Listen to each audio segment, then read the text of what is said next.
I'm back. And so am I.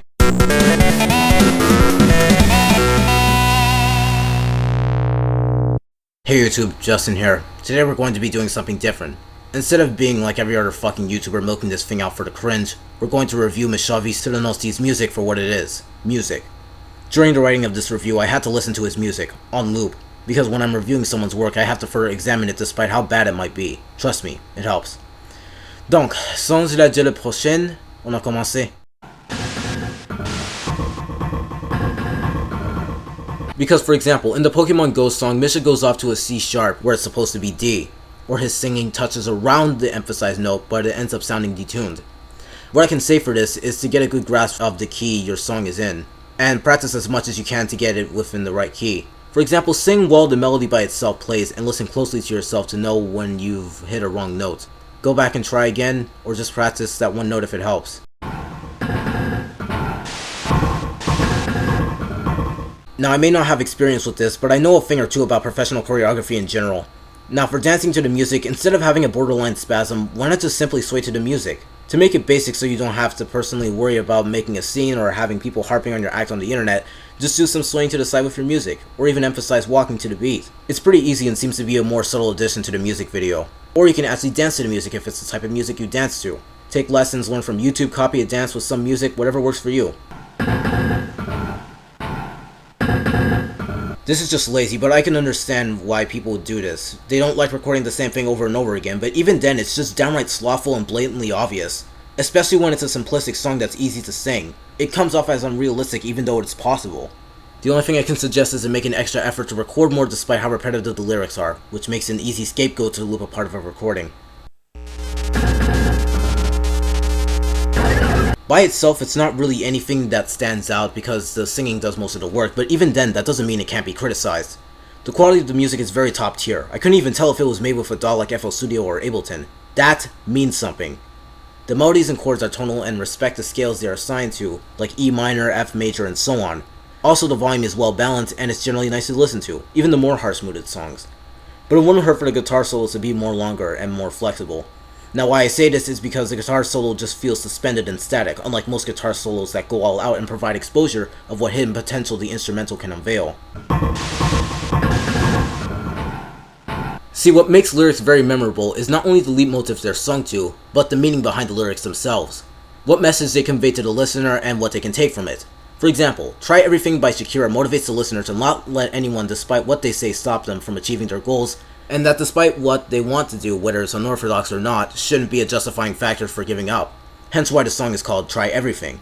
But what I can take from Misha's songs, aside from the one sung in Czech, parce que je suis un français anglophone et si je dois apprendre une autre langue, je vais me tuer.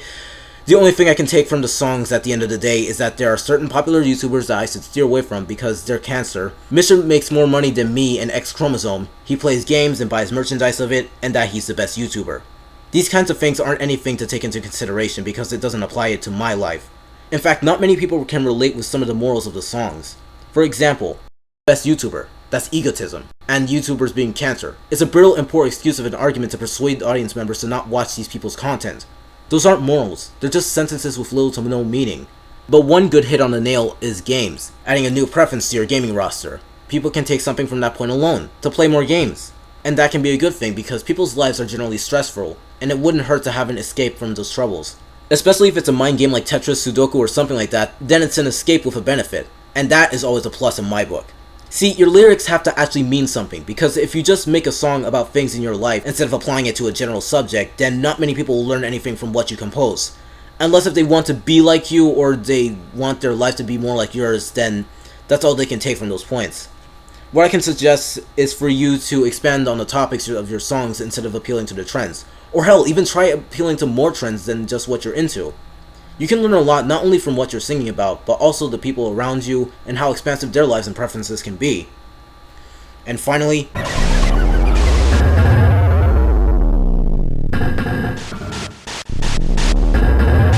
like I've said, I've been listening to all of Misha's songs on loop, from oldest to newest, and the subject matter of most songs are indeed directed towards a modern child with internet demographic. And that's good! It's relatable because he's a kid as well, they play the same games of interest, and the song genre is easy listening, which is common in kids' music, because it sells. However, because of the backlash of other YouTubers calling out as cringe, more specifically his most popular song about Pokemon Go, his songs took a backslide into a thorn bush. And that's just an analogical way of saying it went from being good to bad. From songs dedicated to his favorite games to songs about specific YouTubers and calling them cancer, and songs towards the negative backlash altogether. The worst part is it's still labeled for kids, and even if I'm a swearing black Canadian who wears a stupid winter hat all season, I know for a fact that flipping people off, calling them cancer and assholes, and above all things, retards, that is not kid friendly. Not only that, but it will have 2 more severe backlashes for what messages you're getting across to your audiences. Vulgar behavior and unprofessionalism. The subjects you're singing about are just unprofessional, and that will not look good on your resume. Not to mention that if these kinds of music videos are transcripted in detail of their content, and you use them for your portfolio to get signed with like a record deal or something similar, the chances of them declining your content will have increased tenfold. But because your content has already amassed a large viewing, which is the only redeemable trait for your content at that point, and remember what I said about the more controversial content not being kid-friendly?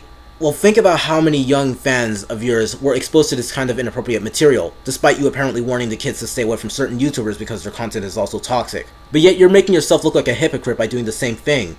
Making songs with toxic subject matter and directing it towards a young demographic that is easy to influence.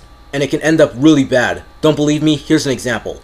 When I was in grade 6 at my elementary school, a kid in grade 1 said fuck you to me. I, a 12-year-old, got told fuck you by a freaking 6-year-old. Another example is when I went over to a friend's house because, it was a birthday party and whatnot. I saw 2 kids that must have been like 5 or 6 years old playing Grand Theft Auto 5. A game with a federal offense on the title, and 5-year-olds are playing it. Now, if that doesn't say anything about children being exposed to toxic material, then I do not know what will. Now, I already believe that appealing to a young demographic is a cheap tactic to get reception on your work. But when you're misleading the kids to seeing you call other people cancer, assholes, retards, and generally performing defamation of character, that's immoral and irresponsible. Nonchalantly making negative reception-based songs and irrationally dismissing it without taking into context why they might be saying this is bad for your career if this is your plan. You need to be more open to subjects you can sing about, like I said with the lyrics, and you need to veer your content towards things that are more appropriate to present to your audience, whether you want to or not. It's beneficial for not only you, but your career as well. And I get that music can be very influential with the messages you want to pass on, but that's just not the way to do it. Constructive criticism is the only way to go. You need to watch videos like this one, because I'm basically doing this to help people, not for the sake of getting extra views because you're the subject matter of this video.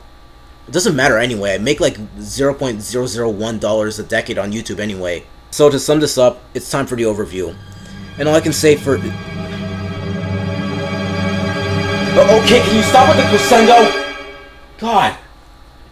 Anyway, Misha's music is just okay. Despite the positive points in my feedback, this isn't the kind of music I jump to for a daily listen. But when he releases a new song, I might have no choice but to listen to it if the subject matter happens to be about something that gets the gaming plus commentary YouTubers up and running. But the music lost me with the music video quality and the subject matter for the most part, and the lyrics weren't really anything that spectacular either, so overall this gets a 5.8 out of 10. Not the worst thing ever, but it could be a lot more better. And that should do it for this review. Thanks for sticking the whole way through. Despite it being boring, time to end this recording.